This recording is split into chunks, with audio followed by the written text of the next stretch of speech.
Hello, Virginie Esprit here, coming to you today from my balcony in Wollongong, New South Wales, Australia. I have received a question as a follow-up to my video that I've posted a couple of days ago, where I talked about how important it is to keep your vibration up and how to best to protect yourself from the V shedding and viruses and bacteria in general. So thank you all for watching and for contributing to that discussion. And because of that, I have received a really good question that I thought is quite important to share. So the question is, and this is in regards to traumas and triggers, does just staying in a higher frequency state, so keeping your vibrations high, kind of indirectly clears past trauma? And now this question is divided into sub-questions. Because the trauma memory or lower vibration as such cannot exist in that higher vibrational state, so it essentially ceases to exist? Or do you have to deal with those traumas directly eventually because they are anchors or blockages to the higher frequency state in the first place? So I think this is a fantastic question that I would like to explore. So from my understanding, the question is, do traumas matter, or do traumas block you from staying in a higher vibration? So to your first question, can trauma memory lower your vibration? Yes and no. So let me explain. When you find yourself in a high vibration and life is good, you're experiencing joy, excitement, love, life is running smoothly, you have no hiccups, it's easy to maintain a high vibration in that state. So yes, in that state, when you're holding this high vibrational frequency within yourself, past life memories or in your current life memories or traumas, triggers are naturally not present, as there is no resonance for that trauma in that high vibrational state that you find yourself in. So in that way, I would say, no, traumas are not blockages.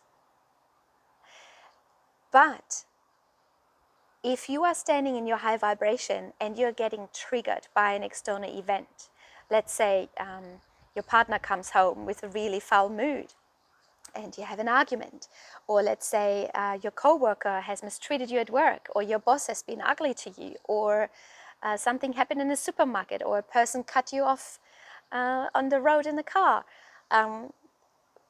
When you are triggered by events such as this, then your vibration lowers for a moment, unless your consciousness is so evolved that you are able to hold that. And some days you may feel it's easier to hold and you're not as bothered by things like that. And other days you are bothered by those things. So when that happens, when you are triggered, your vibration goes naturally down because you're having an encounter with another person who comes into your awareness, into your field with their very own vibration. So when you get triggered and you subscribe to that other person's or that event's consciousness or frequency, then this in turn will trigger your own traumas and blockages that are still unresolved in your own being. So here the answer is yes, they do become a problem to keeping your vibration high. So the next question is then, do you have to deal with those traumas directly, or will they eventually go away because you are in a high vibration? Well, as I just explained, yes, they are non-existent for as long as you are able to hold your vibration up. But the moment you get triggered, they become a resonance to that frequency, and your body will bring them up, and your mind accesses those files that are of like frequencies and will remind you of all the mishaps and all the wrongdoings you have experienced in your life. So then here we go then into the other question. Will we have to directly deal with those traumas? Yes.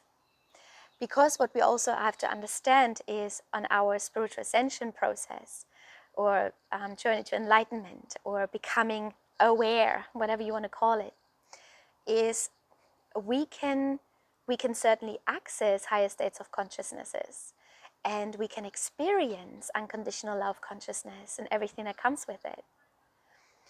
But if you do not resolve those traumas and blockages within you from childhood or even past life, then you can only go so far.